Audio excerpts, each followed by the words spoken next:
I stared at the MRI images scattered across Dr. Margaret Richardson's desk. My hands trembled as I picked up one particular scan, the one that would change everything I thought I knew about my accident, my recovery, and the people I had trusted with my life. "Anika," Dr. Richardson said quietly, her voice barely above a whisper. "What you're looking at isn't just a medical error. This is deliberate falsification of your records." The black and white images told a story that contradicted everything I'd been told for the past 8 months. Where I expected to see the minor soft tissue damage that had been repeatedly described to me, the scans revealed something far more devastating. 3 fractured vertebrae in my lumbar spine, compressed discs, and nerve damage that should have required immediate surgical intervention. But that wasn't the worst part. The timestamp on these scans showed they were taken the day after my accident, 8 months ago, which meant everyone knew. They all knew, and they made me lie about it. Before we jump back in, tell us where you're tuning in from, and if this story touches you, make sure you're subscribed, because tomorrow I've saved something extra special for you. My name is Anika Brown, and 8 months ago, I was a 24-year-old environmental science graduate student at the University of Colorado Boulder, working part-time as a research assistant while pursuing my master's degree in watershed management. Life wasn't glamorous, but it was mine. I lived in a cramped studio apartment near campus, survived on ramen and determination, and spent most of my free time hiking the Rocky Mountain trails that had drawn me to Colorado in the first place. I grew up in small-town Ohio, Millerville, population 3,200, where my single mother, Linda Brown, worked double shifts at the local diner to keep our lights on. She always told me that education was my ticket out, and I took that advice to heart. I was the first person in my family to go to college, let alone graduate school. Every semester felt like a victory against the odds. The University of Colorado's environmental science program was competitive, but I thrived on the challenge. My research focused on the impact of mining runoff on local water systems, ironically relevant to what would later happen to me.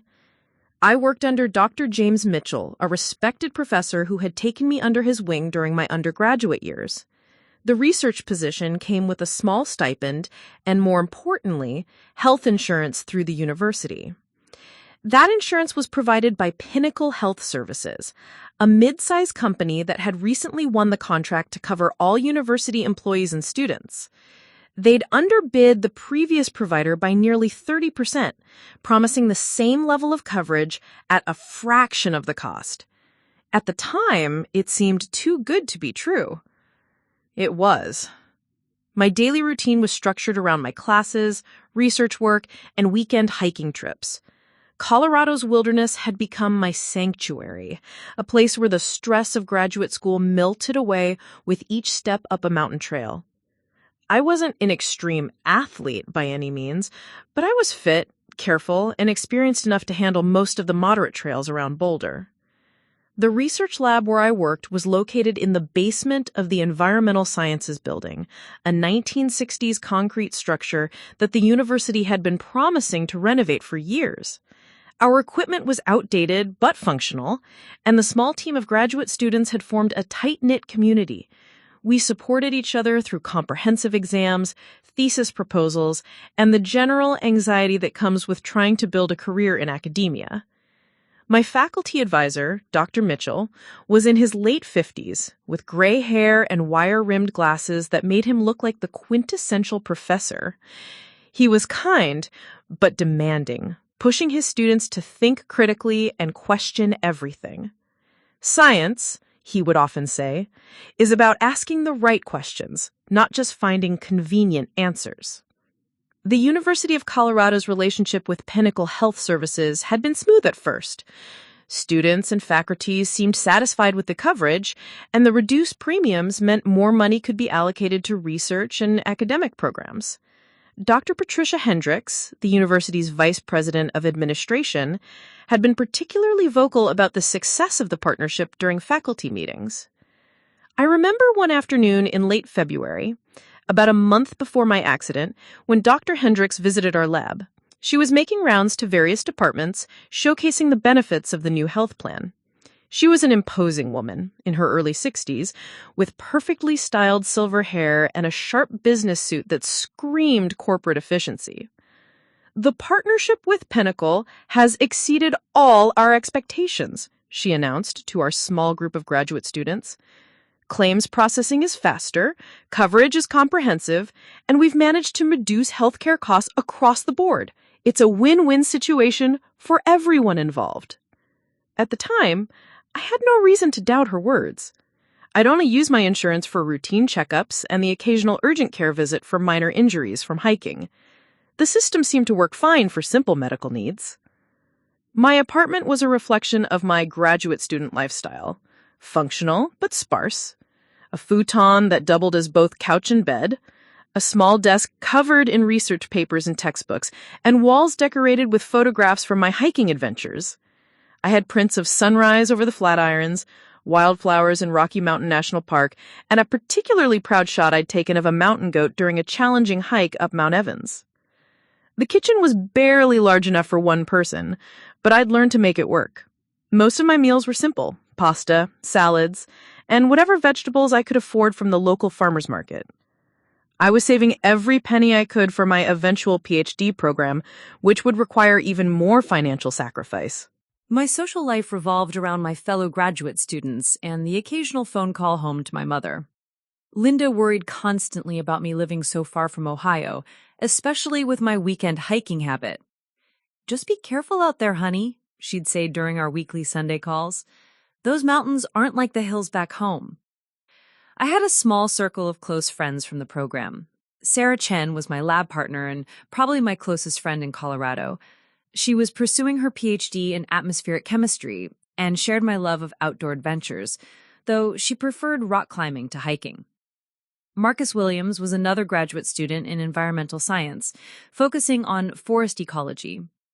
He was from Denver originally and had become our unofficial guide to local trails and hidden gems around the state. The three of us often studied together in the library or at the small coffee shop on campus. We discuss everything from research methodologies to career plans to the latest environmental policy news. It was the kind of intellectual community I dreamed about during my undergraduate years in Ohio. My thesis research was progressing well that winter. I was investigating the long-term effects of abandoned copper mines on local watersheds, using both historical data and current water samples from sites across Colorado. The work was challenging but rewarding, and Dr. Mitchell had hinted that it might be publication-worthy if I could strengthen certain aspects of the analysis. I spent most weekends collecting samples from various locations around the state, which combined perfectly with my love of hiking. I'd drive my reliable but aging Honda Civic to trailheads, hike to remote stream locations, collect water samples in sterile containers, and document everything with GPS coordinates and detailed field notes.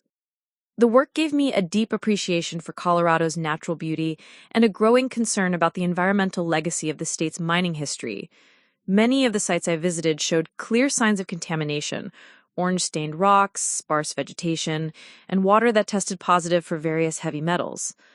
That research would later take on a bitter irony when I found myself fighting against another kind of toxic contamination, the corruption that had infected the very systems designed to protect and heal people like me. But in those early months of 2024, I was naive about the darker side of institutional power. I believed in systems, in the idea that doctors wanted to help patients, that insurance companies honored their commitments, and that universities protected their students. I was about to learn how wrong I could be. The winter had been particularly harsh that year, with several major snowstorms that closed the mountain passes and limited my weekend hiking options. I was restless, eager for spring to arrive so I could get back to my regular routine of exploring Colorado's wilderness areas. Little did I know that my next adventure would lead to the fight of my life. Not against nature, but against the very institutions I had trusted to support me. As March approached, I was looking forward to warmer weather, the completion of my thesis research, and the possibility of presenting my findings at a national conference that summer. I had no idea that within a few weeks, Everything I thought I knew about my life, my health, and my future would be turned upside down by a single moment on a mountain trail and the web of lies that followed. Preparing and narrating this story took us a lot of time, so if you are enjoying it, subscribe to our channel.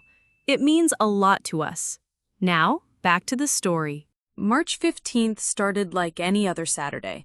The weather forecast promised the first truly warm day of spring. Temperatures in the mid-60s with clear skies and minimal wind.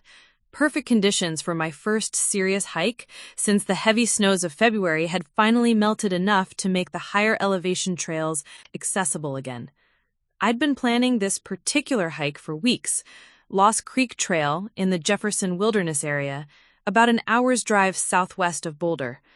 It was a moderately challenging 8-mile loop that would take me through diverse terrain, dense forests, open meadows, and rocky outcroppings with spectacular views of the surrounding peaks.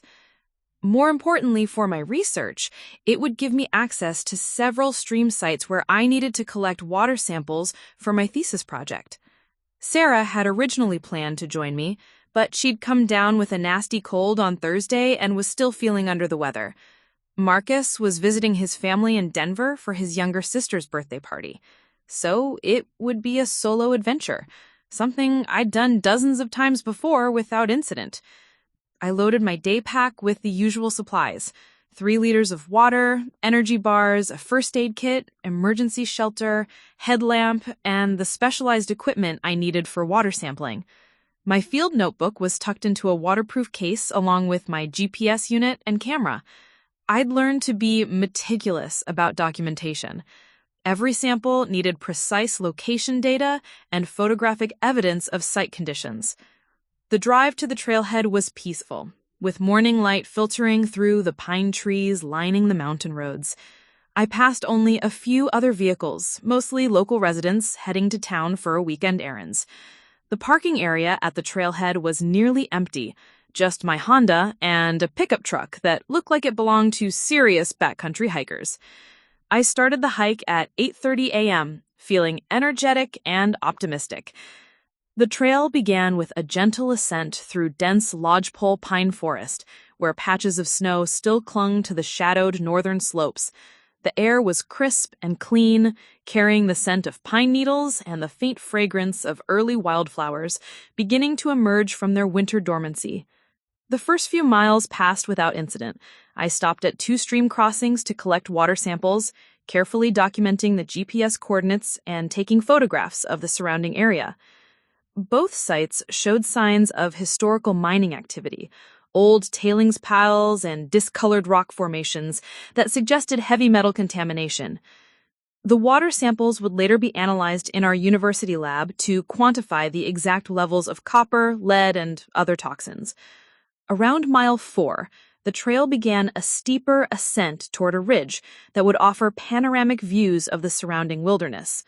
This was always my favorite part of any hike, the moment when you climb above the tree line and suddenly the entire landscape opens up before you. The physical exertion felt good after months of being cooped up indoors, and I found myself pushing a slightly faster pace than usual. The accident happened at exactly 11:47 a.m., according to my GPS unit, which I discovered later was still recording my location when the emergency response team found me. I was navigating a particularly technical section of the trail, where it wound along a narrow ledge with loose shale rock underfoot. It wasn't an especially dangerous section under normal circumstances. I'd hiked similar terrain dozens of times before without incident. But what I didn't know was that the spring melt-freeze cycle had destabilized the rock face above the trail. As I rounded a sharp bend, focusing intently on my footing, a basketball-sized boulder broke free from the cliff face approximately 30 feet above me. I heard the crack of breaking rock and instinctively looked up, but there was nowhere to go. The trail was too narrow, with a steep drop-off on one side and the cliff face on the other. The boulder struck me squarely in the lower back, driving me face first into the rocky trail surface. The impact was devastating, like being hit by a sledgehammer wielded by someone with superhuman strength. I felt something fundamental break inside me, accompanied by a sound I'll never forget, the grinding crack of bones splintering under impossible pressure. The pain was beyond description. It wasn't just physical agony, it was the terrifying realization that something catastrophic had happened to my body. I tried to push myself up from the ground and discovered that my legs wouldn't respond to my commands. Nothing below my waist felt connected to my consciousness anymore. I lay there for what felt like hours, but was probably only minutes, struggling to process what had happened. My field training kicked in eventually. Assessed the situation, inventory injuries, signal for help if possible. My cell phone had no signal, which wasn't surprising given the remote location. I couldn't feel my legs, couldn't move them, but I could still move my arms and torso with excruciating effort. Using my emergency whistle, I began the standard distress signal, 3 sharp blasts repeated every few minutes. The sound echoed off the canyon walls, but I had no idea if anyone was within hearing distance. The pickup truck at the trailhead suggested other hikers were somewhere in the area, but these trails covered dozens of square miles of wilderness. After about 40 minutes of whistle signals, I heard voices calling back. 2 experienced hikers, David and Jennifer Martinez, were completing the loop in the opposite direction when they heard my distress calls. They were both registered wilderness first responders who had completed advanced wilderness medical training, a stroke of incredible luck that probably saved my life. David reached me first, immediately recognizing the severity of the situation. "Don't try to move," he said calmly, pulling out a satellite communicator from his pack. "We're going to get you help, but I need you to stay as still as possible." Jennifer began a systematic assessment of my injuries while David activated the emergency beacon. She asked me to try moving different parts of my body, testing sensation and motor function. The results were terrifying. I had no feeling or movement in my legs, numbness in my lower abdomen, and severe pain radiating from my lower back through my entire torso. "We need to keep you warm and still until the rescue team arrives," Jennifer explained, pulling emergency blankets from their well-stocked medical kit. "It looks like you may have a spinal injury, so any movement could make things worse." The wait for the emergency response team felt endless. David and Jennifer took turns monitoring my vital signs and keeping me conscious through conversation. They were experienced enough to recognize the signs of serious spinal trauma, and I could see the concern in their eyes despite their calm, professional demeanor. The Flight for Life helicopter arrived approximately 2 hours after the initial emergency call. I watched through pain-clouded vision as the medical team rappelled down to the narrow trail section where I lay immobilized. The lead paramedic, a woman named Rebecca Torres, immediately began advanced spinal immobilization procedures. "Anika, I'm Rebecca. We're going to take excellent care of you," she said while her team worked to secure me to a specialized backboard designed for technical rescues. "It's going to feel some movement as we prepare you for transport, but we need you to stay completely still and let us do all the work." The helicopter evacuation was a blur of controlled chaos. I was hoisted up in a specialized rescue basket, loaded into the aircraft, and connected to various monitoring devices while Rebecca and her partner worked to stabilize my condition for the flight to Denver General Hospital. During the 20-minute flight, I found myself thinking about my mother back in Ohio. Linda had always worried about my hiking adventures, and now her worst fears were being realized. I thought about my research, my thesis defense that was scheduled for late spring, and all the plans I'd made for my future career in environmental science. But mostly, I thought about the complete loss of sensation in my legs. I'd read enough about spinal injuries to understand the potential implications, but I clung to hope that the numbness was temporary, perhaps just swelling or shock rather than permanent damage. The helicopter landed on the roof of Denver General Hospital at 3:23 p.m., where a trauma team was waiting with a specialized gurney designed for spinal injury patients. Dr. Amanda Reynolds, the attending physician in the emergency department, took immediate control of my case. "Anika, I'm Dr. Reynolds. We're going to run some tests to determine the extent of your injuries," she said while her team transferred me to the trauma bay. I need you to answer some questions about what you're feeling right now." The initial examination confirmed what I already feared: complete loss of sensation and motor function below approximately the L2 vertebrae level. Dr. Reynolds ordered immediate CT scans and MRI imaging to assess the damage to my spine and surrounding tissues. As they wheeled me toward the imaging department, I caught a glimpse of my reflection in the polished metal doors of the elevator. I looked pale, frightened, and somehow smaller than I remembered. The confident graduate student that had started the hike that morning had been replaced by someone I didn't recognize, a patient, a victim, someone whose entire life had just been irrevocably changed by a random act of geological violence. The MRI machine was loud and claustrophobic, but the physical discomfort was nothing compared to the anxiety of waiting for results that would determine my future. I lay perfectly still for nearly an hour while the machine captured detailed images of my spine, trying not to think about what those images might reveal. When Dr. Reynolds returned with the preliminary results, her expression was carefully neutral, the practiced face of a physician who had learned to deliver difficult news with compassion, but without false hope. "Anika, the imaging shows significant trauma to your lumbar spine," she began, pulling up the scans on a computer monitor beside my bed. "We need to discuss your treatment options and what this means for your recovery." But what she told me that day about soft tissue damage and temporary swelling and good prospects for recovery with proper rehabilitation would turn out to be the first in a series of lies that would nearly destroy my life and my faith in the medical system I had trusted to heal me. The first week at Denver General Hospital passed in a haze of medications, procedures, and contradictory information. I was transferred from the trauma unit to a specialized spinal rehabilitation ward on the 4th floor, where the walls were painted in what I assumed was supposed to be a calming shade of seafoam green, but only reminded me of the algae blooms I'd studied in contaminated water systems. My room overlooked the hospital parking garage, a concrete monument to institutional efficiency that blocked any view of the mountains I'd grown to love.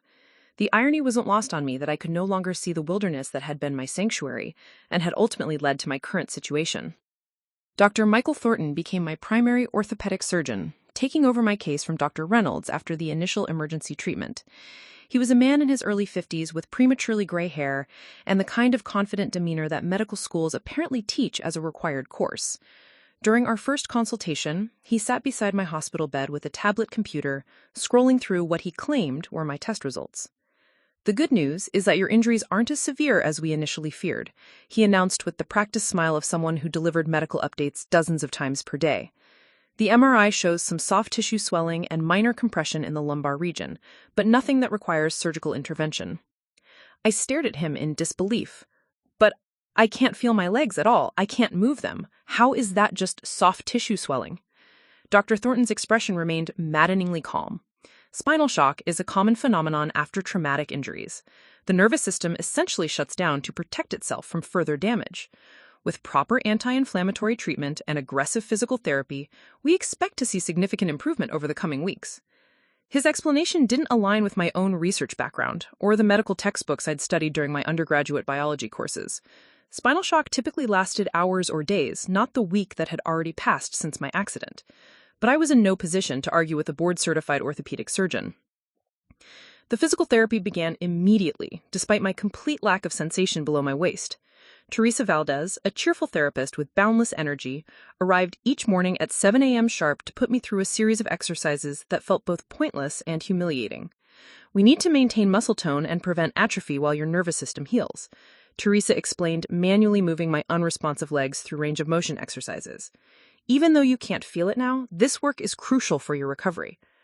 I tried to maintain optimism during those early sessions, focusing on Teresa's encouraging words and Dr. Thornton's predictions of gradual improvement.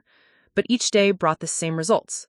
No sensation, no voluntary movement, no sign that anything was changing for the better. My mother arrived from Ohio 3 days after the accident, having driven straight through the night when she received the call from hospital staff. Linda Brown looked older than her 52 years as she sat beside my hospital bed, her weathered hands clasped tightly in her lap. "I knew something like this would happen," she said, not unkindly, but with the resigned tone of someone whose worst fears had been confirmed. "Those mountains are dangerous, honey. I just wish you'd listen to me about staying closer to home." Her presence was comforting, but I could see the financial strain of her trip in her worn clothing and the cheap motel voucher she kept folded in her purse. She'd used her vacation days and probably borrowed money she didn't have to be with me.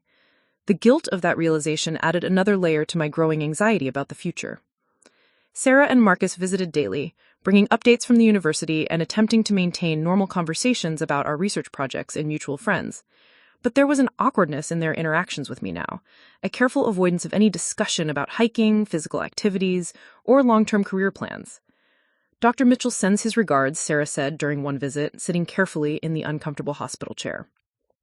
"He said to tell you not to worry about your thesis timeline. Everything can be adjusted once you're back on your feet." The phrase, "back on your feet," hung in the air like an unintentional reminder of everything that might have changed forever. I appreciated their loyalty, but I could see the concern in their eyes that they were trying so hard to hide. The insurance complications began during my second week in the hospital.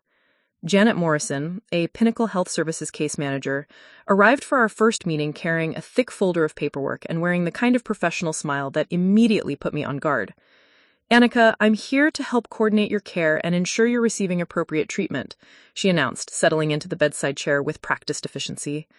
"I've reviewed your case with our medical team, and we have some concerns about the current treatment plan." She opened her folder to reveal copies of my medical records, insurance policy documents, and what appeared to be internal company correspondence. "Our reviewing physicians believe that your current level of care may be excessive for your diagnosed condition. We're recommending transition to outpatient rehabilitation services as soon as medically appropriate." The word excessive struck me as particularly insulting. I was lying in a hospital bed, completely paralyzed below my waist, and my insurance company was already calculating ways to reduce their financial exposure. "But Dr. Thornton said I need to stay here for intensive therapy while my spinal shock resolves," I protested, though I was beginning to have my own doubts about his diagnosis. Janet's smile never wavered. "Dr. Thornton is an excellent physician, but our specialists have extensive experience with these types of injuries. They believe outpatient therapy will be just as effective and much more cost-efficient for everyone involved." The phrase cost-efficient revealed the true motivation behind her visit. This wasn't about my medical needs. It was about Pinnacle's bottom line and their apparent policy of minimizing payouts whenever possible. I requested copies of all my medical records, which Janet promised to provide within 5 business days. But when the documents arrived, I noticed significant inconsistencies. Test dates didn't match my memories of when procedures were performed. Severity assessments seemed to contradict what I'd been told verbally. Most disturbing, some test results appeared to be missing entirely. My first real attempt at advocacy came when I called Dr. Thornton's office directly to request a second opinion consultation. His receptionist, a woman named Carol with a distinctly unfriendly phone manner, informed me that second opinions required pre-approval from my insurance company. "Dr. Thornton believes your current treatment plan is appropriate," Carol said, in a tone that suggested I was being unnecessarily difficult. "If you have concerns, you should discuss them during your next scheduled appointment." But my concerns were growing daily. 3 weeks after the accident, I still had no sensation or voluntary movement in my legs. The spinal shock explanation was becoming increasingly implausible, yet no one seemed willing to entertain alternative diagnoses or treatment approaches.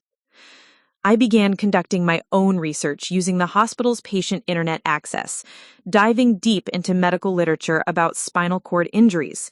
What I discovered was disturbing. Complete loss of sensation and motor function lasting more than 48 to 72 hours typically indicated permanent damage to the spinal cord itself, not temporary swelling or shock. The research papers I found described cases remarkably similar to mine. Patients with fractures and compression at the L1 to L3 vertebrae level who experienced permanent paralysis. But according to my official medical records, I had no fractures, no significant compression, and no structural damage that would explain my symptoms. Armed with printouts of relevant medical studies, I confronted Dr. Thornton during our next consultation. He glanced briefly at the papers I'd brought, then set them aside with barely concealed irritation. I understand you're anxious about your recovery, but internet research is no substitute for professional medical evaluation, he said, dismissively. These studies you found deal with much more severe injuries than what you've sustained. His condescending tone infuriated me, but I was still dependent on his care and reluctant to antagonize the person responsible for my treatment. I just want to understand why I'm not seeing any improvement after 3 weeks. He replied, typing notes into his tablet without making eye contact. Recovery from spinal trauma is highly variable. Some patients respond quickly, others take months. We need to be patient and consistent with the current treatment protocol. The discharge planning meeting occurred during my 4th week in the hospital. Dr. Thornton, Janet Morrison, Teresa Valdez, and a social worker named Beth Patterson gathered around my bed to discuss my transition to outpatient care. Anika has made excellent progress during her stay, Dr. Thornton announced, though I couldn't identify any progress that had actually occurred. She's ready to continue her rehabilitation in a home environment with outpatient physical therapy support. I felt trapped and frustrated by the entire process. Everyone in the room was talking about me as if I weren't present, making decisions about my future based on criteria I didn't understand or agree with.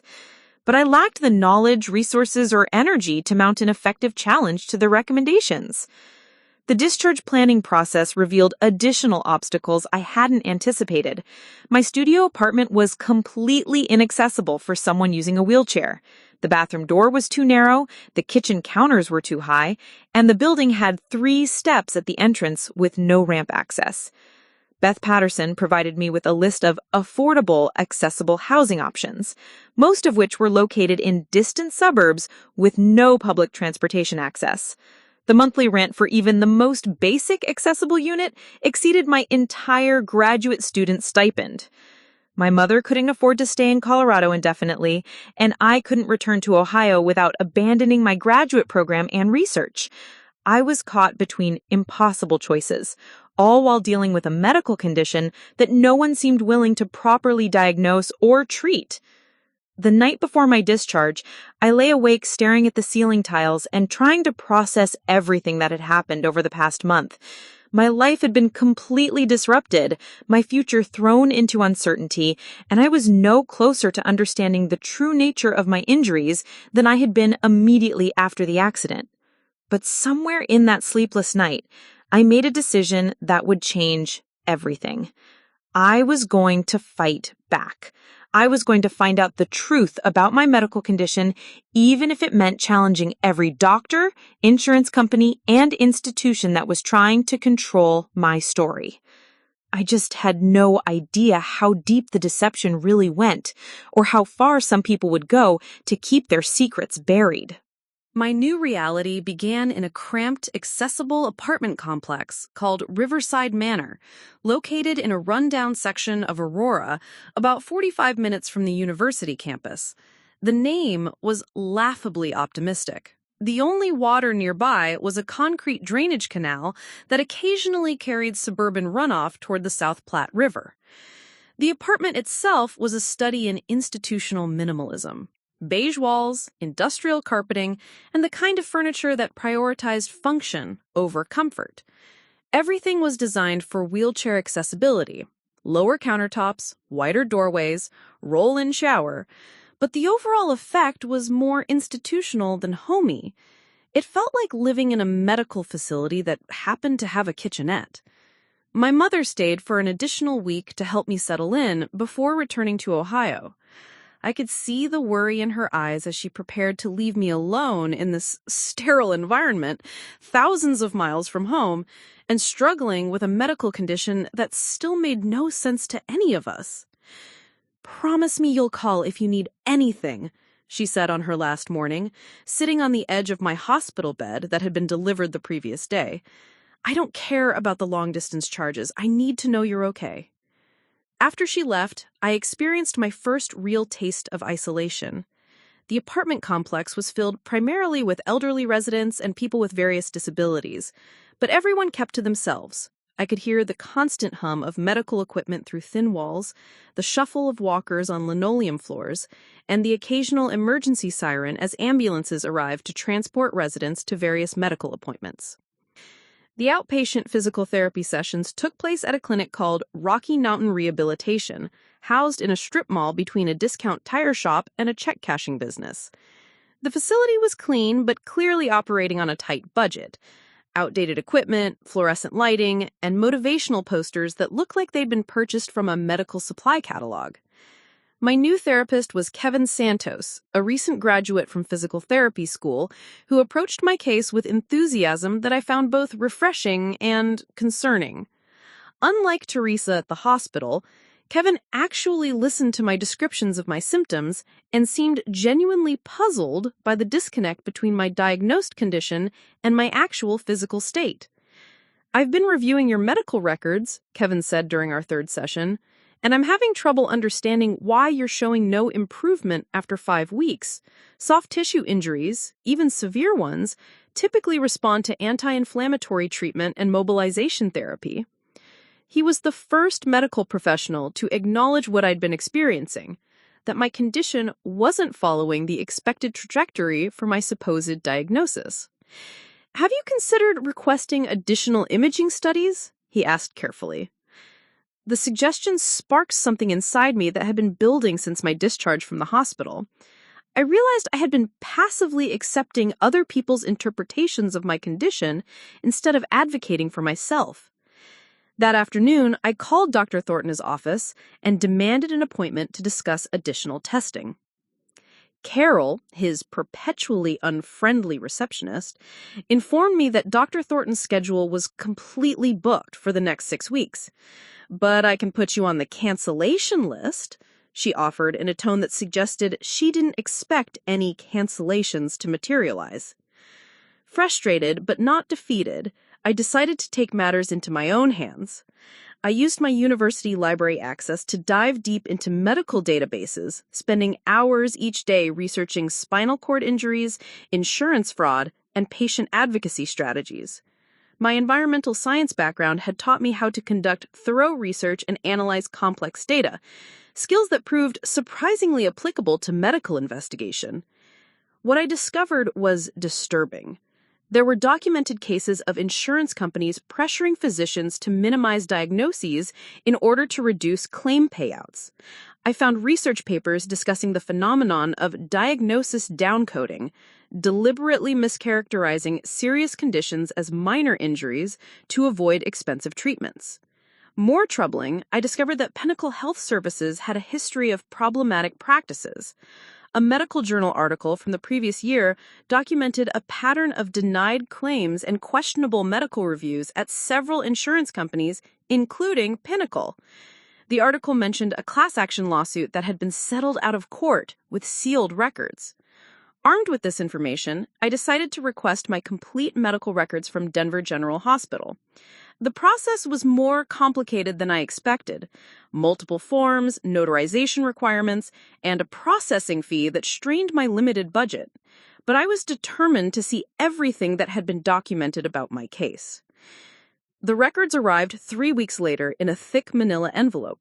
As I spread the documents across my kitchen table, I began to notice discrepancies that were impossible to ignore. Test dates were inconsistent with my memories. Several imaging studies that I clearly remember having performed were not included in the file. Most significantly, the descriptions of my MRI results varied dramatically between different documents. One radiologist's report, dated the day after my accident, described significant compression fractures of L1, L2, and L3 vertebrae with associated spinal cord contusion and probable permanent neurological deficit. But a second report, dated a week later and signed by a different radiologist, described the same MRI as showing mild soft tissue swelling with no evidence of fracture or permanent spinal cord damage. The contradiction was stark and medically impossible. The same imaging study could not simultaneously show both severe fractures and no fractures at all. Someone was lying, and I was beginning to understand that the deception might be systematic rather than accidental. I contacted the hospital's medical records department to request clarification about the conflicting reports. The clerk I spoke with, Maria Gonzalez, seemed genuinely confused by my questions. "I see both reports in your file," she confirmed, "but I'm not qualified to explain medical discrepancies. You'd need to speak with the physicians who wrote the reports."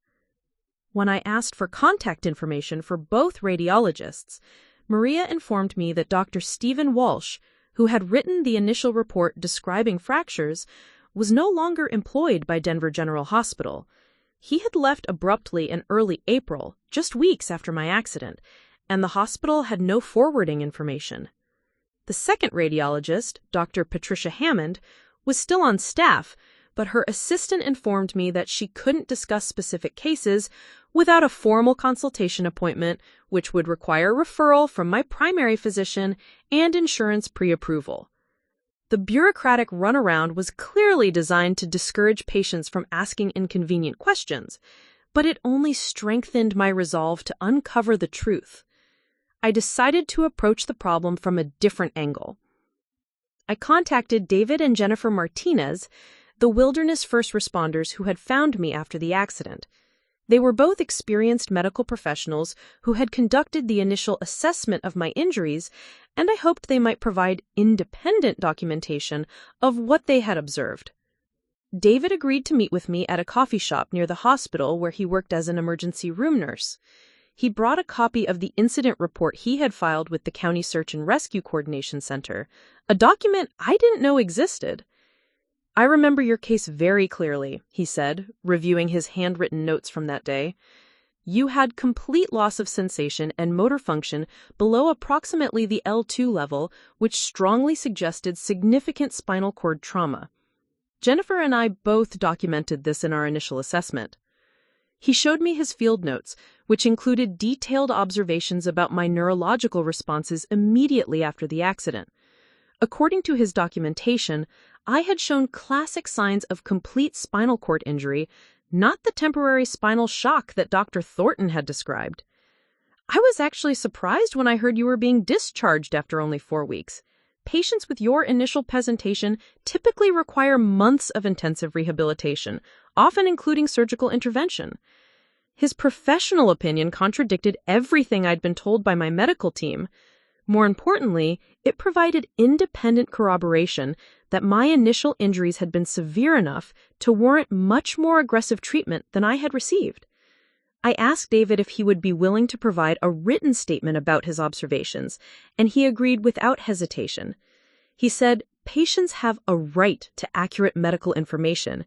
If something irregular happened with your case, it needs to be investigated." Meanwhile, I was developing a broader understanding of how medical fraud typically operated. Insurance companies didn't usually pressure physicians directly to falsify records.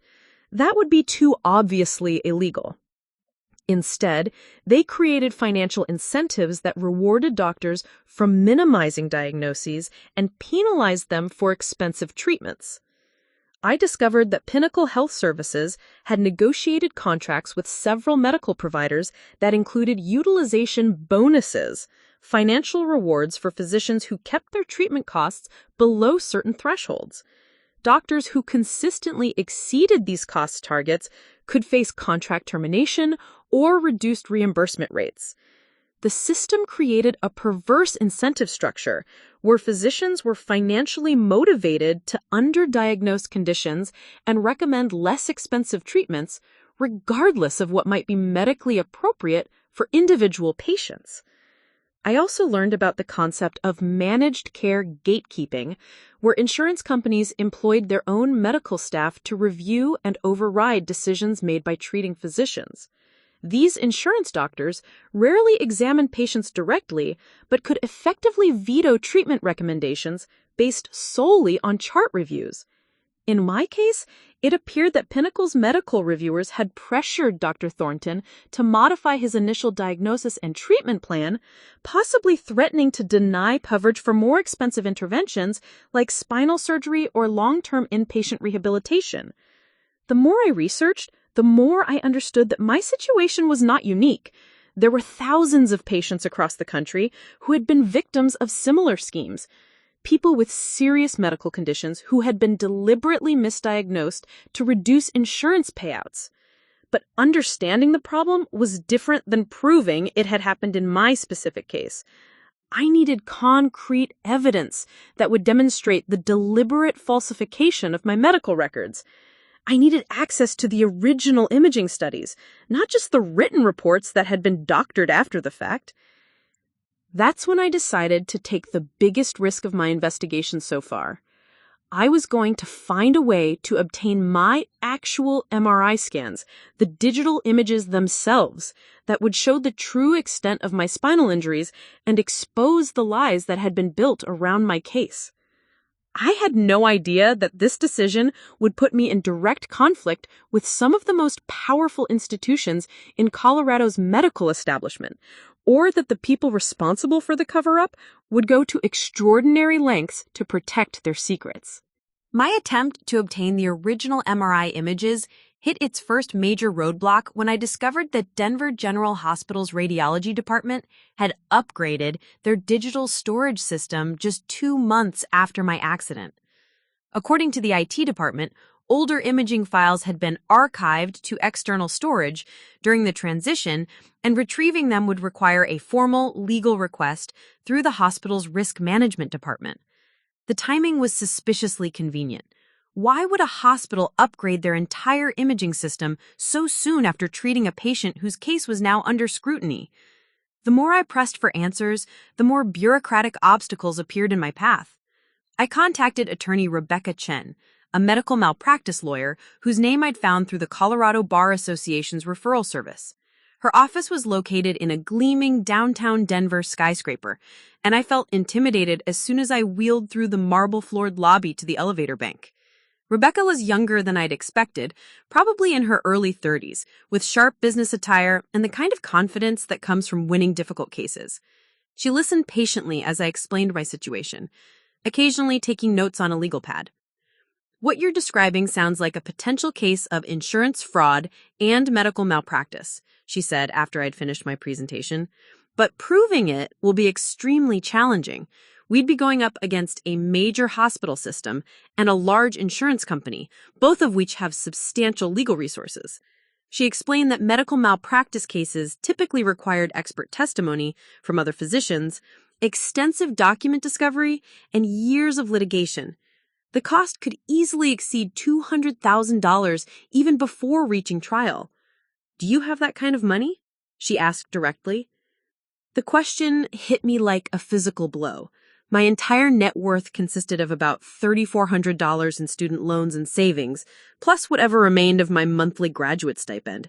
I couldn't afford a $200 consultation fee, much less a prolonged legal battle against institutional defendants. "We could potentially work on a contingency basis," Rebecca continued, "but only if we can demonstrate a strong likelihood of substantial damages and recovery. With your case, the documentation issues make that very difficult to establish." I left her office feeling defeated and financially inadequate. The legal system, like the medical system, seemed designed to favor those with resources and connections over individual patients seeking justice. My academic life was simultaneously falling apart. Dr. Mitchell had been understanding about my medical situation, but the university's graduate program had strict timeline requirements that couldn't be indefinitely postponed. My thesis defense, originally scheduled for late spring, had been pushed back twice, but now I was facing the reality that I might not be able to complete my degree. "I want to help you succeed," Dr. Mitchell said during a meeting in his cramped faculty office, "but the department is under pressure from the administration to maintain graduation timelines. If you can't defend your thesis by the end of the summer semester, we may need to discuss alternative options." The phrase alternative options was academic euphemism for dropping out of the program. I had worked too hard and sacrificed too much to abandon my degree now, but I was barely managing my daily physical therapy appointments, much less conducting the research necessary to finish my thesis. Sarah and Marcus had been supportive friends throughout my ordeal, but I could sense their discomfort with my increasingly obsessive focus on medical conspiracy theories. During one of their visits to my apartment, Sarah finally addressed the elephant in the room. "Anika, I'm worried about you. You're spending all your time researching medical fraud instead of focusing on your recovery and your academic work. Maybe it's time to accept what the doctors are telling you and concentrate on moving forward." Her words stung because they reflected what I feared other people might be thinking, that I was becoming paranoid, unable to accept the reality of my situation, grasping at conspiracy theories rather than dealing with my disability in a healthy way. "You don't understand," I replied, perhaps more defensively than necessary. "There's real evidence that something wrong happened with my case. The medical records are contradictory. The radiologist who wrote the initial report mysteriously disappeared. This isn't paranoia, it's investigation." But even as I said the words, I wondered if I was losing perspective. The isolation of my new living situation, combined with the constant pain and frustration of my medical condition, was taking a psychological toll that I hadn't fully acknowledged. The financial pressures were becoming overwhelming. My graduate stipend barely covered my basic living expenses, and the accessible apartment complex was significantly more expensive than my previous student housing. Medical copays, transportation costs for therapy appointments, and specialized equipment needs were draining my limited resources. I applied for Social Security disability benefits, a process that proved to be another bureaucratic nightmare. The initial application was denied because my medical records indicated only temporary soft tissue injuries rather than permanent disability. The appeals process could take months or years, during which time I would receive no financial support. My mother was struggling with her own financial problems back in Ohio. The diner where she worked had cut hours due to economic pressures, and she was barely managing her own bills, much less able to provide financial assistance to me. Our weekly phone calls became increasingly strained as we both tried to maintain optimism despite deteriorating circumstances. "Maybe you should come home," she suggested during one particularly difficult conversation. "I could take care of you here, and the cost of living is much lower than Colorado." The suggestion was tempting, but would mean abandoning my graduate program, my research, and any hope of uncovering the truth about my medical case. It felt like admitting defeat just when I was beginning to understand the scope of the conspiracy I was facing. The harassment began subtly. I started receiving calls from debt collection agencies claiming I owed money for medical services that I had no record of receiving. When I demanded documentation of these supposed debts, the agencies couldn't provide specifics, but insisted that my failure to pay would result in damage to my credit rating. My internet access at the apartment complex became unreliable, frequently cutting out during my research sessions. The property manager claimed they were experiencing system-wide technical difficulties, but the problem seemed to affect only my unit. More disturbing were the anonymous phone calls that began in early July. The caller never spoke, just remained on the line for several seconds before hanging up. The calls came at various times of day and night, always from blocked numbers that couldn't be traced. I reported the harassment to local police, but Officer Raymond Torres, who took my statement, seemed skeptical of my concerns.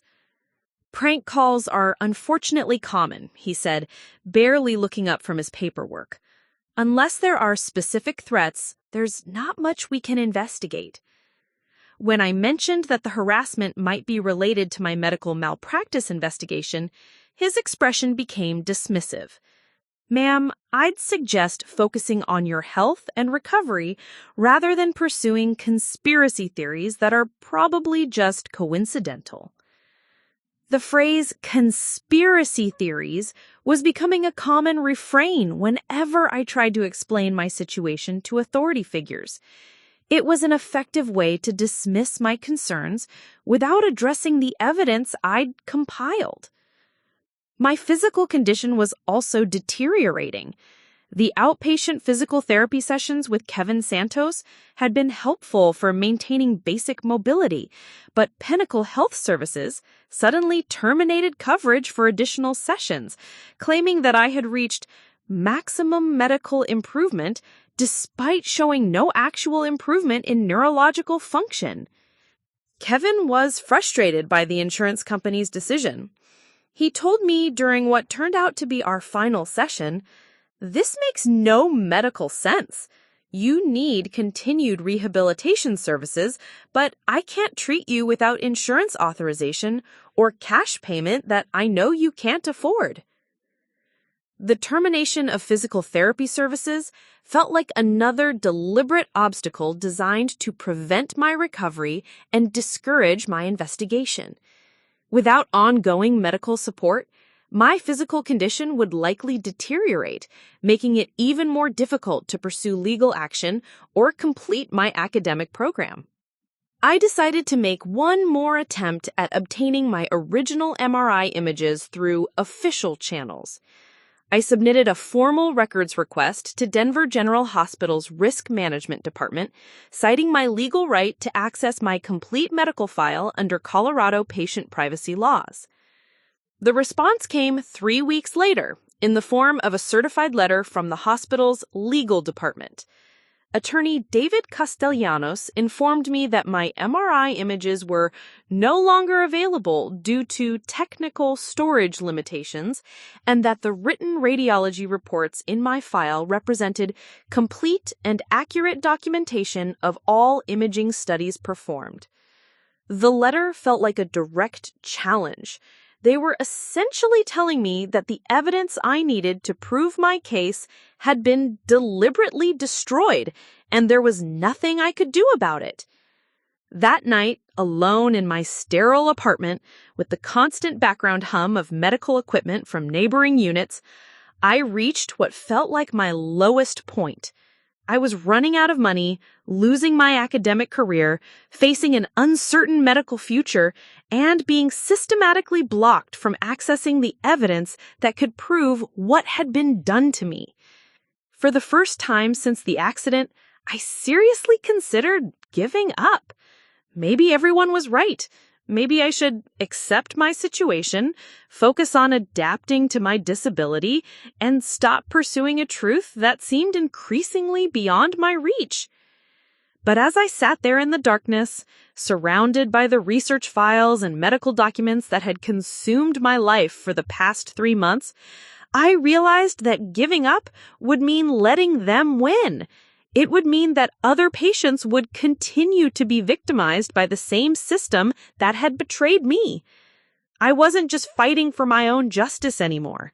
I was fighting for everyone who had been lied to, misdiagnosed, or abandoned by institutions that were supposed to protect them.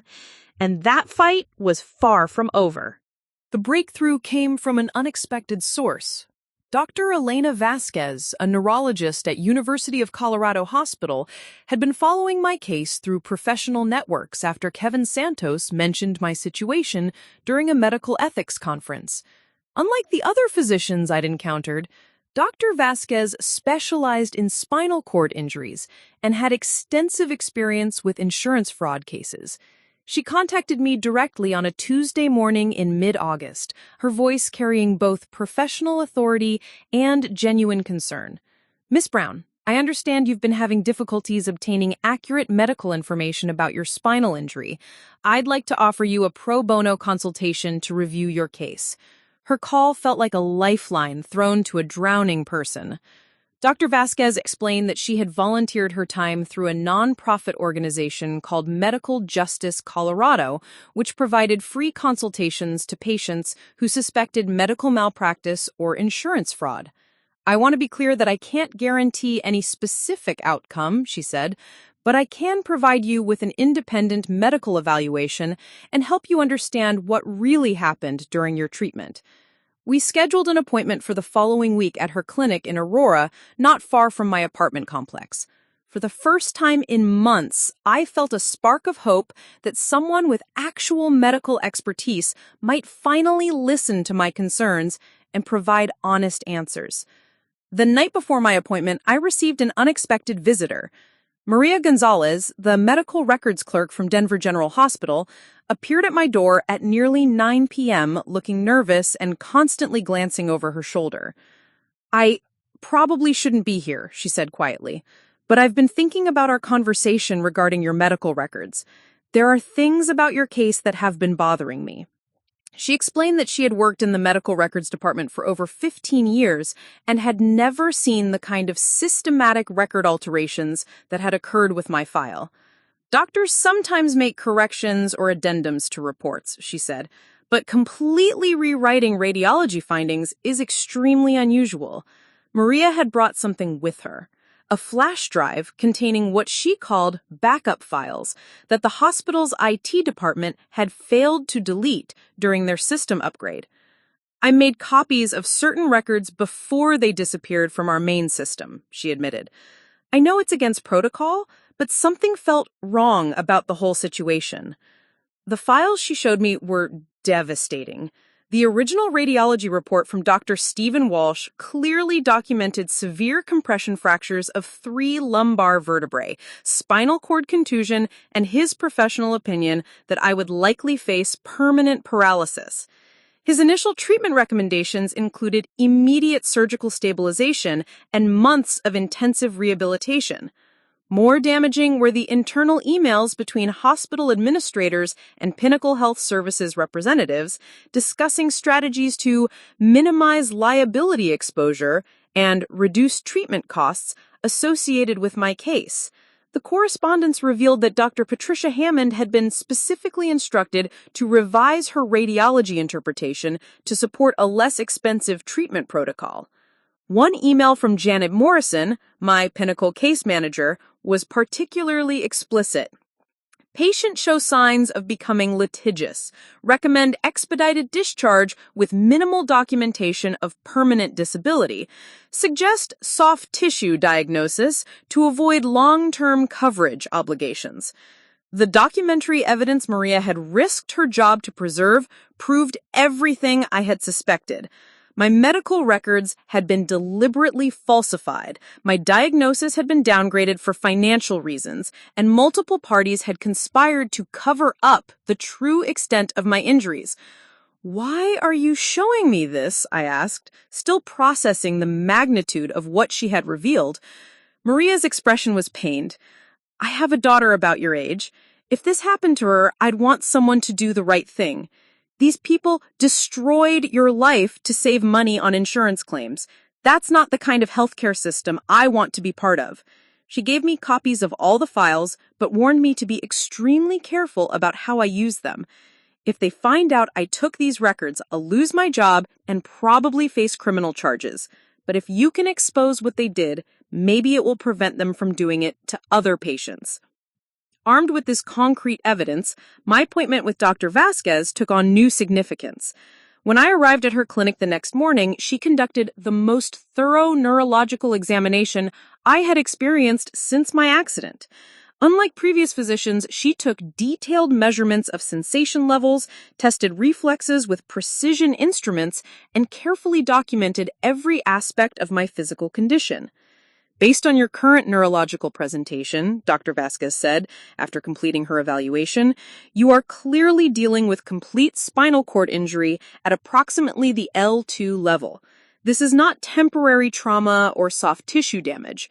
This is permanent structural damage to your spinal cord." Her professional opinion confirmed what I had known intuitively for months. More importantly, she agreed to review the documentary evidence that Maria had provided, comparing the original and altered medical records with forensic attention to detail. This is one of the most egregious cases of medical record falsification I have ever encountered. The original imaging clearly shows severe fractures and spinal cord damage that required immediate surgical intervention.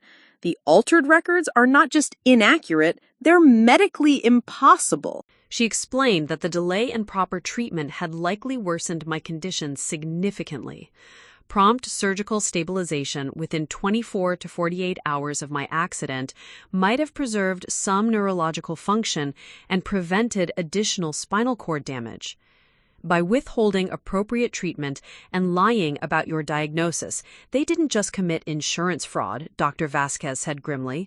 They caused additional permanent injury that could have been prevented with proper medical care. The implications of her assessment were staggering. Not only had I been the victim of a financial conspiracy, but the cover-up itself had made my physical condition worse than it needed to be. I wasn't just seeking justice for past wrongs, I was dealing with ongoing medical consequences of their deception.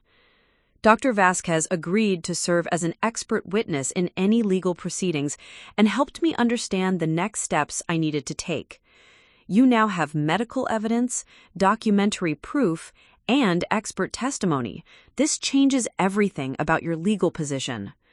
She also connected me with attorney Michael Rodriguez, a specialist in medical malpractice and insurance fraud cases, who had successfully prosecuted similar conspiracies. Unlike Rebecca Chen, Rodriguez worked extensively with contingency fee arrangements and had experience taking on major institutional defendants. "I've been waiting for a case like this," Rodriguez told me during our initial consultation. "The evidence you've compiled is extraordinary. We're not just talking about medical malpractice. This is organized fraud involving multiple parties and systematic record falsification." He explained that the documentary evidence Maria had provided would likely trigger criminal investigations in addition to civil litigation. Insurance fraud at this level was a federal crime, and the conspiracy involved violations of multiple state and federal laws. "The defendants will try to destroy your credibility and claim you're a disgruntled patient making false accusations," Rodriguez warned. "But the paper trail they left makes their deception undeniable. They documented their own criminal behavior." Rodriguez agreed to take my case on a contingency basis, with his firm covering all litigation costs in exchange for a percentage of any eventual settlement or judgment. For the first time since my accident, I had legal representation that could match the resources of my opponents. The investigation expanded rapidly once Rodriguez's team began formal document discovery. They uncovered similar patterns of record falsification in dozens of other cases involving Pinnacle Health Services and Denver General Hospital. My situation was not isolated. It was part of a systematic scheme to defraud patients and reduce insurance payouts. Dr. Stephen Walsh, the radiologist who had written the original accurate report about my injuries, was located living in Oregon under an assumed name. When approached by Rodriguez's investigators, he initially refused to cooperate, but eventually agreed to provide testimony in exchange for immunity from prosecution. I was threatened with termination and possible criminal charges if I didn't revise my radiology reports, Walsh revealed in a sworn deposition. The hospital administration and insurance company representatives made it clear that physicians who did not cooperate with their cost reduction initiatives would face serious consequences. His testimony provided crucial evidence about the systematic nature of the fraud. Walsh had been forced to alter dozens of radiology reports before finally refusing to participate further and leaving Denver General Hospital. The conspiracy involved multiple levels of the hospital hierarchy, from department administrators to risk management staff to medical records personnel. Pinnacle Health Services had effectively purchased medical opinions that supported their financial interests, regardless of patient welfare. As news of the investigation began to leak, I started receiving calls from other patients who had experienced similar treatment. Sarah Martinez, a construction worker who had suffered a back injury, described a pattern nearly identical to mine. Severe injuries documented in initial reports, followed by altered records supporting minimal treatment protocols. James Thompson, a teacher who had been injured in a car accident, had been told he had minor whiplash, despite MRI scans that showed herniated discs requiring surgical repair. Like me, he had been pressured into accepting minimal treatment and early discharge from medical care. The stories kept coming. Dozens of patients who had been systematically cheated by the same network of corrupt medical providers and insurance companies. What had begun as my personal quest for justice was evolving into a major investigation of institutional fraud that had affected hundreds of people. Rodriguez filed formal complaints with the Colorado Medical Board, the State Insurance Commission, and the FBI's White Collar Crime Division. The evidence we had compiled was sufficient to trigger criminal investigations at both state and federal levels. This is going to be one of the largest medical fraud cases in Colorado, Rodriguez told me after filing the initial court documents. You've exposed a conspiracy that goes beyond your individual case. But our opponents weren't going to surrender without a fight. Within days of the lawsuit being filed, I began to experience a new level of harassment and intimidation that made my previous challenges seem minor by comparison. The real battle was just beginning. The counterattack began within 48 hours of our lawsuit being filed. I woke up one morning to find my bank accounts frozen, with notices claiming I owed substantial medical debts that had been referred to collection agencies. The timing was obviously coordinated. Someone with access to financial systems was trying to cripple my ability to fight back. Attorney Rodriguez immediately filed emergency motions to unfreeze my accounts, but the damage was already done. My rent payment had bounced, my car insurance had lapsed, and my credit rating was being systematically destroyed through false debt reports. The message was clear: abandon your case or face financial ruin. More sinister was the campaign to destroy my credibility. Someone had created fake social media profiles in my name, posting erratic messages about conspiracy theories and mental health problems. They were building a narrative that I was psychologically unstable, creating documentation that could be used to discredit my testimony in court. This is classic institutional intimidation, Rodriguez explained during an emergency meeting at his office. They're trying to isolate you, impoverish you, and make you appear unreliable. It means we're over the target. They wouldn't be fighting this hard if they weren't terrified of what we might expose. The harassment escalated dramatically when Dr. Vasquez agreed to testify on my behalf.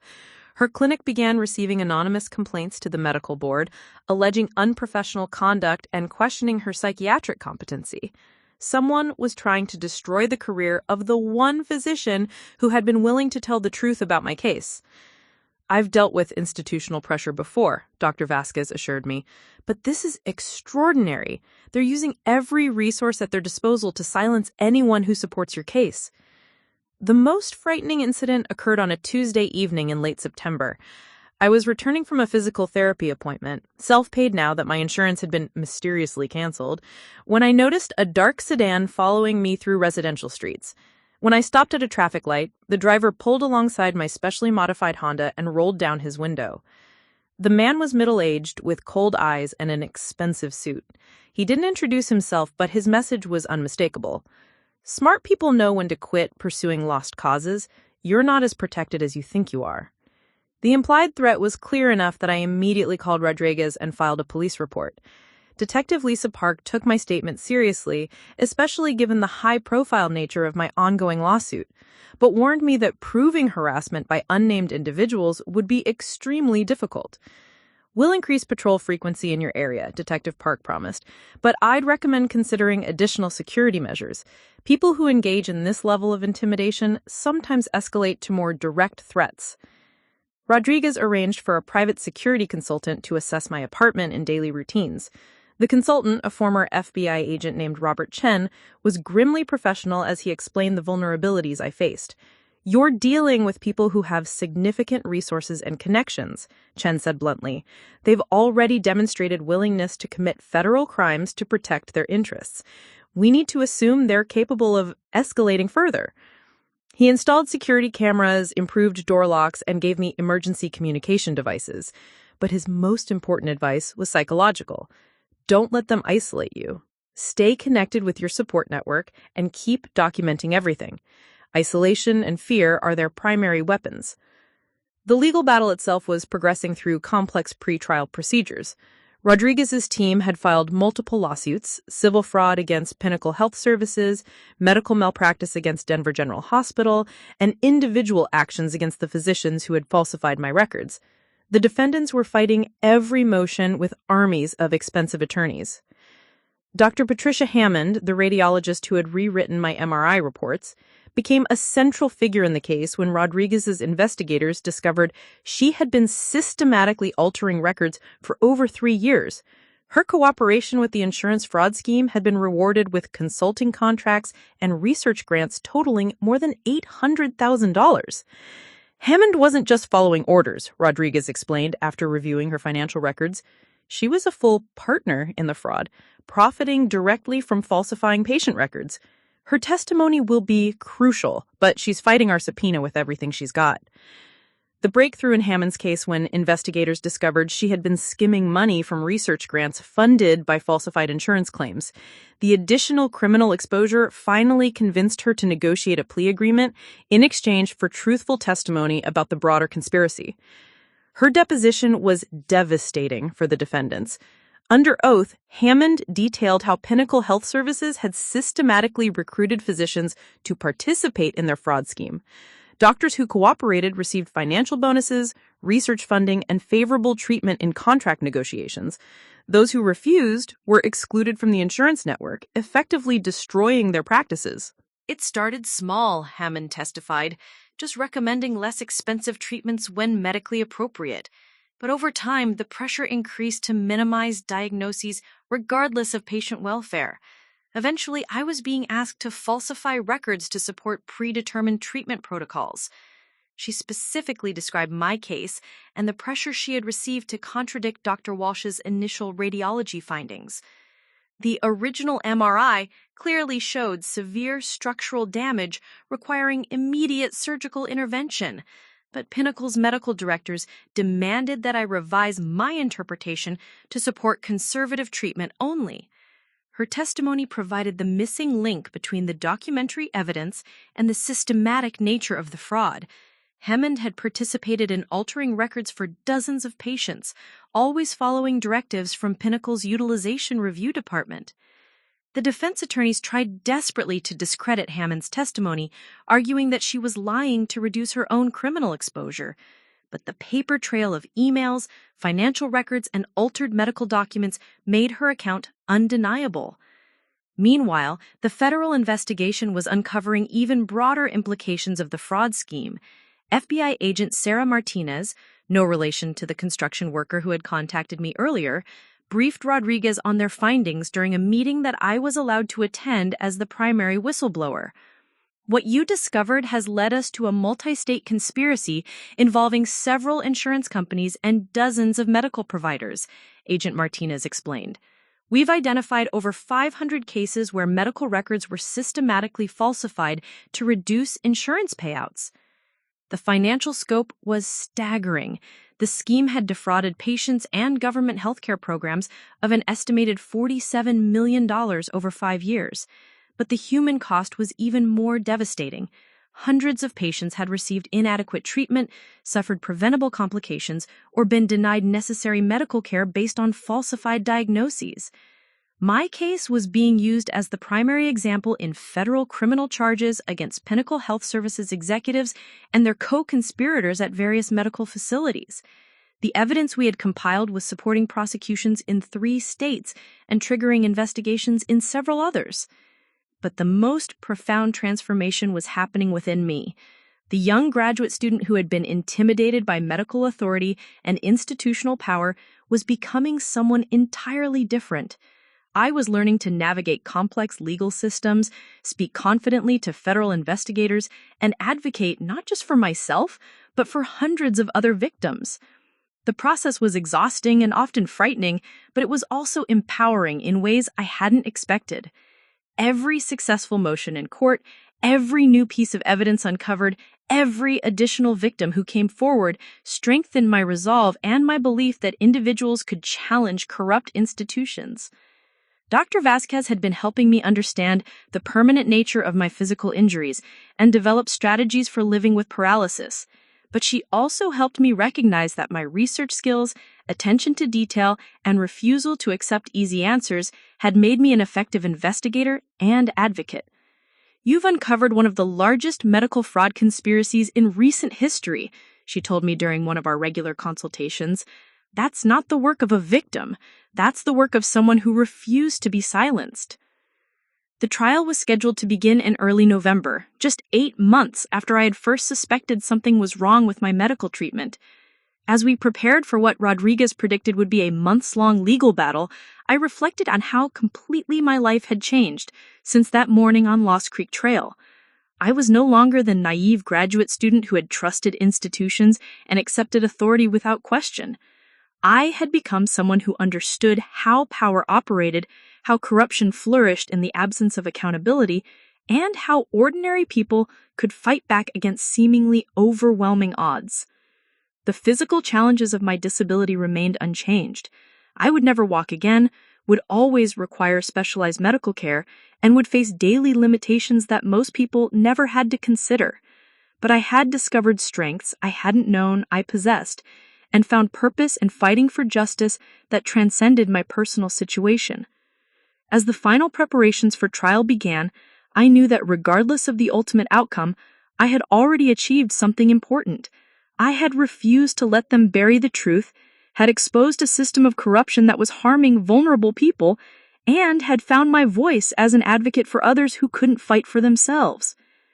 The scared young woman in the hospital bed who had been told to accept her situation and stop asking inconvenient questions was gone. In her place was someone ready to face the final confrontation with the institutions that had betrayed my trust and harmed so many others. The real fight was about to begin.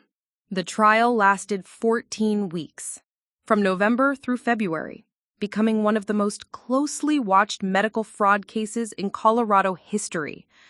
The courthouse steps were crowded daily with reporters, patient advocacy groups, and other victims who had come forward after learning about my case through national media coverage.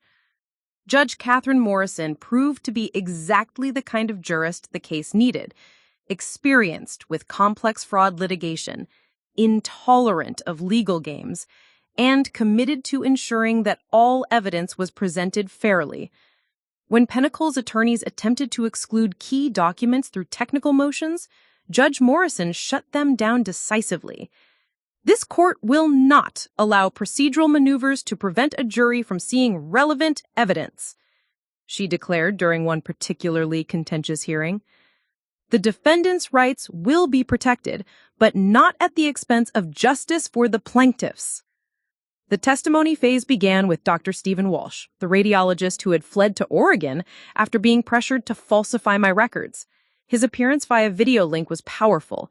Here was a respected physician willing to destroy his own career to tell the truth about institutional corruption. "I became a doctor to help people," Walsh said, his voice carrying both regret and determination. "When I was forced to choose between my integrity and my job, I should have chosen integrity immediately. My delay in coming forward allowed this system to hurt more patients." Dr. Hammond's testimony was even more damaging to the defense. Over 3 days on the witness stand, she methodically detailed how Pinnacle Health Services had created financial incentives for physicians to minimize diagnoses, alter records, and recommend substandard treatments. Her cooperation with federal prosecutors had secured her immunity, but her professional reputation was destroyed forever. Maria Gonzalez's testimony about the systematic destruction of medical records was particularly compelling.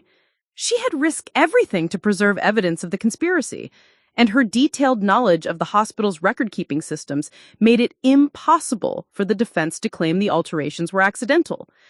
"I've worked in medical records for 16 years, Maria testified. I've never seen anything like what happened with Ms. Brown's case. Original reports were deleted, new reports were backdated, and multiple people were involved in coordinating the changes." But the most powerful testimony came from the other victims who had been discovered during the investigation. Sarah Martinez, the construction worker, testified about being told her severe back injury was muscle strain, despite MRI evidence of herniated discs requiring surgery. James Thompson described being misdiagnosed with minor whiplash when he actually had fractured vertebrae. Their stories created a pattern that was impossible to dismiss as isolated incidents or medical judgment calls. This was systematic fraud designed to save money at the expense of patient welfare. My own testimony lasted 4 days and covered everything from the initial accident through my investigation and discovery of the conspiracy. Rodriguez had prepared me extensively, but nothing could have prepared me for the emotional impact of describing how the medical system had betrayed my trust during the most vulnerable period of my life. They didn't just lie about my diagnosis, I told the jury during direct examination. They stole my chance at proper treatment, damaged my body further through delayed care, and then tried to destroy my credibility when I started asking questions. The defense cross-examination was brutal, but ultimately ineffective. Pinnacle's attorneys tried to portray me as a vindictive patient who had fabricated evidence, but the documentary proof was overwhelming. Every allegation I had made was supported by internal emails, financial records, or testimony from their own employees. The jury deliberated for less than 6 hours before returning with guilty verdicts on all major counts. The foreman, a retired teacher named William Chen, later told reporters that the evidence had been absolutely clear about the defendant's guilt. The civil settlements were substantial, but less important to me than the criminal convictions that followed. Pinnacle Health Services executives faced federal prison sentences. Dr. Hammond lost her medical license permanently, and dozens of other co-conspirators were prosecuted across multiple states. Judge Morrison's sentencing remarks were particularly satisfying. The defendants in this case betrayed the most fundamental trust that exists in our society, the trust between patients and their medical providers. They turned healthcare into a profit center and treated vulnerable patients as financial obstacles to be overcome rather than human beings deserving of honest treatment. But the most meaningful outcome wasn't financial or legal. It was the systematic changes that resulted from our case. The Colorado Medical Board implemented new oversight procedures for radiology reports. Insurance companies were required to provide transparent documentation of treatment denials.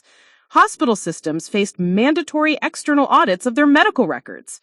The Anika Brown Medical Integrity Act, passed by the Colorado legislature 6 months after our trial concluded, created whistleblower protections for healthcare workers who reported fraud and established criminal penalties for systematic medical record falsification. More importantly, our case had inspired hundreds of other patients to question their medical treatment and demand accountability from healthcare providers. Patient advocacy organizations used our story to educate people about their rights and the warning signs of medical fraud. I had become an unintentional spokesperson for a movement, traveling to conferences and testifying before legislative committees about the need for healthcare reform. My graduate training in research methodology proved invaluable as I learned to analyze healthcare policy and speak authoritatively about systemic problems in medical care. The University of Colorado not only allowed me to complete my degree, but created a new interdisciplinary program combining environmental science with healthcare policy research. My thesis, eventually titled Toxic Systems, Environmental and Medical Contamination in Institutional Settings, became one of the most downloaded papers in the university's digital library. Dr. Mitchell, my original thesis advisor, had supported me throughout the legal battle and helped me understand how my research skills had made me an effective investigator. You approach this medical mystery the same way you approached contaminated watersheds, he observed. You traced the pollution back to its source and documented the systemic problems that allowed it to spread. My personal life had also transformed in unexpected ways. The isolation and financial pressure of fighting the lawsuit had ended, replaced by a sense of purpose and community that I'd never experienced before. I was no longer the lonely graduate student struggling to make ends meet. I was part of a national network of patient advocates working to reform healthcare systems. Sarah Chen and Marcus Williams, my friends from graduate school, had initially been skeptical of my conspiracy theories, but became my strongest supporters as the evidence emerged. Sarah eventually changed her own research focus to medical ethics, inspired by what she'd witnessed during my case. My relationship with my mother had also deepened through our shared experience of fighting institutional corruption. Linda Brown had initially been frightened by the scope of my legal battle, but she became fiercely proud of what I had accomplished. I always knew you were strong, she told me during one of our weekly calls, but I never imagined you'd take on the entire medical establishment and win. The physical aspects of my disability remained challenging, but I had learned to adapt in ways that emphasized capability rather than limitation. My accessible apartment had been replaced by a house designed specifically for wheelchair users, complete with a home office where I could continue my advocacy work and research. I had also discovered the Paralympic sport of wheelchair racing, which provided both physical conditioning and competitive outlet. My first race was terrifying but exhilarating, proof that my body could still achieve things I'd never thought possible. The ongoing legal settlements from our case had provided financial security that allowed me to focus on advocacy work without worrying about basic survival. I established the Medical Truth Foundation, a nonprofit organization that helped other patients investigate suspected healthcare fraud and connected them with legal and medical resources. Our first major case involved a pediatric cancer patient whose treatment had been delayed by insurance company interference. Using the investigative techniques I'd developed during my own case, we were able to prove systematic delays that had worsened the child's prognosis. The resulting lawsuit led to policy changes that prevented similar delays in children's cancer care. Each new case reinforced my understanding that individual stories of medical betrayal were actually symptoms of systemic problems that required collective action to address. Patients couldn't fight institutional corruption alone. They needed networks, resources, and advocates who understood how to challenge powerful interests. 5 years after my accident on Lost Creek Trail, I was invited to deliver the keynote address at the National Conference on Medical Ethics. Standing at the podium in my wheelchair racing, looking out at an audience of physicians, researchers, and patient advocates, I reflected on the journey that had brought me to that moment. The boulder that struck me on that mountain trail didn't just break my spine. It shattered my naive belief that medical institutions always act in patients' best interests. But sometimes what feels like destruction is actually the beginning of reconstruction. I had lost the ability to walk, but I had gained something more valuable: the knowledge that individual courage could challenge institutional corruption, that ordinary people could hold powerful systems accountable, and that the truth, no matter how deeply buried, would eventually surface if someone was persistent enough to keep digging. The scared young woman who had been told to stop asking inconvenient questions was gone, replaced by someone who understood that the most important questions were often the ones that institutions least wanted to answer. My story had become proof that patients don't have to accept betrayal, that victims can become advocates, and that sometimes the greatest victories come from refusing to let powerful people bury the truth. The fight for medical justice continues, and I'm no longer fighting it alone. Up next, you've got 2 more standout stories right on your screen. If this one hits the mark, you won't want to pass these up. Just click and check them out. And don't forget to like, subscribe, and turn on the notification bell so you don't miss any upload from us.